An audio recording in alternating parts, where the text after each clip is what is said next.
It's early morning, my last morning here,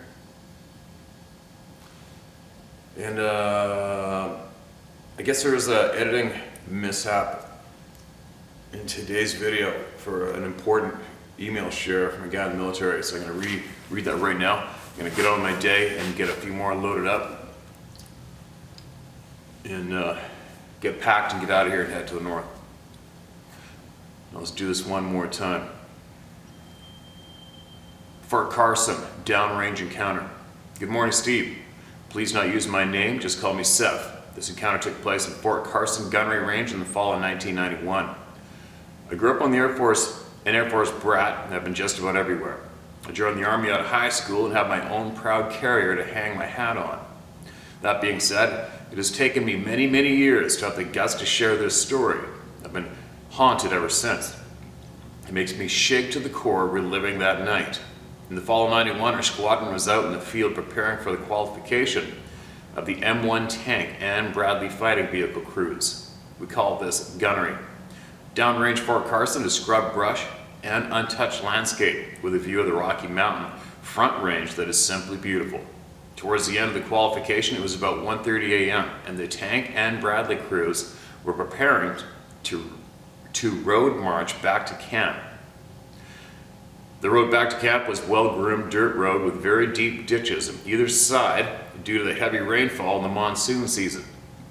Our team was back in the barracks awaiting the crews as we were to go to them if their vehicles had an issue or a breakdown. Nearly everyone in the barracks was laying on their cots, either sleeping or playing bones by the stove as it was a chilly night. The head NCO was playing bones and listening to the radio traffic. He shouted out, "They're on the way back in." People started to stir and move around trying to wake up just in case they needed us. I was laying on the end of my cot with my feet on the floor. I had my beanie pulled down over my face to block the light. I was fully awake. The radio was directly across from me. Suddenly, over the radio, our CO gave orders to start the road march back to camp. The radio crackled and conversation began to take place. The first crews to road march back were the Bradley fighting vehicle teams. The first Bradley had a ground guide out front. Everyone was wearing night vision goggles and they were using blackout lights to guide their way. Without warning, one of the drivers shouted, "Hey, what the hell is that?" Another voice came over the radio, "I don't know." Another voice, "We need to stop, we need to stop." The CO came over the radio and shouted, "What the F is going on up there?" Another voice, "Sir, we need to stop." Just then I recognized our XO telling the CO, "We need to stop the convoy now, sir." Meanwhile, at the same time, everyone back in the barracks was now standing next to the radio and listening to what was going on, staring at each other with amazement. The CO gave the order to the lead Bradley to come to a full stop and to halt the convoy. Keep in mind, while all this was taking place, the 1st and 2nd Bradley crews was staring at a bipedal dark figure standing on the road, looking over his shoulder at them, about 50 feet away. I mentioned the deep ditches as it was said by several crew members that this being stepped out of the ditch with ease and began to walk in the middle of the road in front of the convoy. Keep in mind that 16 903 cubic inch Cummins diesel V8s idling in near pitch blackness is not a snowflake falling to the ground. They are loud and gnarly. This being had no care in the world that the crews or the vehicles were there. It was just standing there. By the time the CO got to the front of the convoy to see what was going on, he had a hell of a mess on his hands. The radio chatter exploded into yells and F-bombs. People telling the ground guy to run and jump on top of the turret for safety. The XO shouting to everyone over the radio to calm down and get their shit together.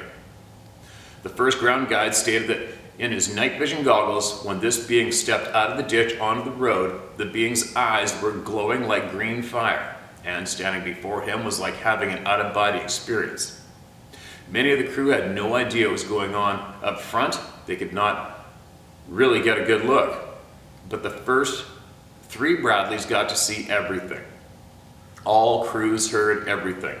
The 3rd Bradley was the XO. He was a former state trooper, solid, no BS kind of guy, who was standing through the turret hatch. He saw everything. As the CO was making his way up the road to the front of the convoy, the being turned and calmly walked to the other side of the road, disappeared in the ditch. The CO was met by the XO and the ground guide and told what happened. You could hear the conversation going back and forth through the ground guide's mic. Tensions were high. Soon the convoy was underway again. About 30 minutes later, the door burst open in our barracks and the crews started pouring in. They were excited and shouting to us. Did you hear what happened? The first ground guide was pushed to the front of the crowd and was asked to tell us what happened in an army kind of way, if you know what I mean. Suddenly, the CO came through the door. Someone yelled, "Attention!" He made his way through the crowd to the center of the room and stated, "You didn't see anything. None of this happened. And if I hear any chatter about it tonight, you'll answer to me. Do you understand?" Everyone yelled, "Yes, sir." The next morning, we were all spent from the night before. No one got any sleep, and to make things worse, in came the Black Hawks and men in suits with the base commander. They spoke to certain people, and the incident was soon put behind us.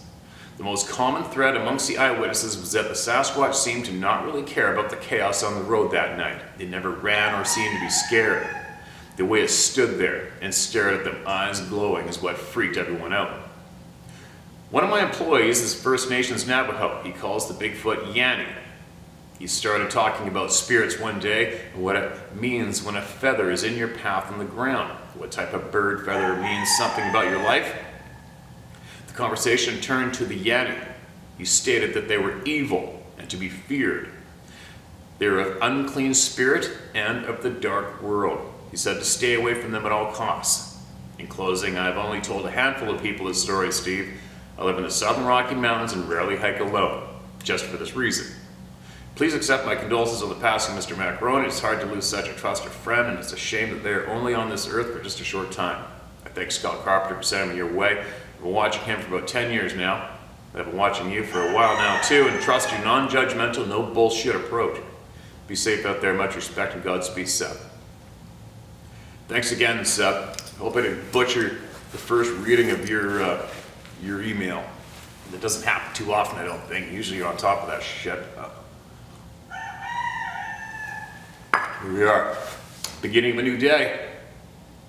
How about that blatant example of absolute confidence, right? Obviously that being knew what it could possibly do, or its partners in crime, if the shit decided to fly, don't you think? Obviously, I was thinking about this a while ago, obviously these things they let us know that we can't hurt them, without a doubt. If we could not kill them, why would they wouldn't even hide from us. They'd probably spit in our face and kick us like frickin' soccer balls off the side of the road whenever it felt like it, if we could not harm them in any way, right? Think about that one. If human beings could not harm these beings, they would stomp us into the frickin' dirt randomly whenever they felt like it. Like we were just a few ants in the trail. They wouldn't give a shit.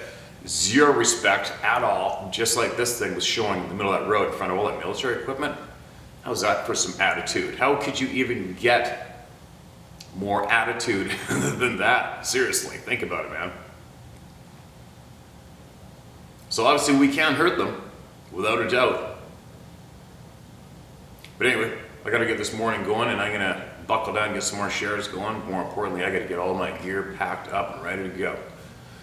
Go freeze my butt off and hit the middle of nowhere,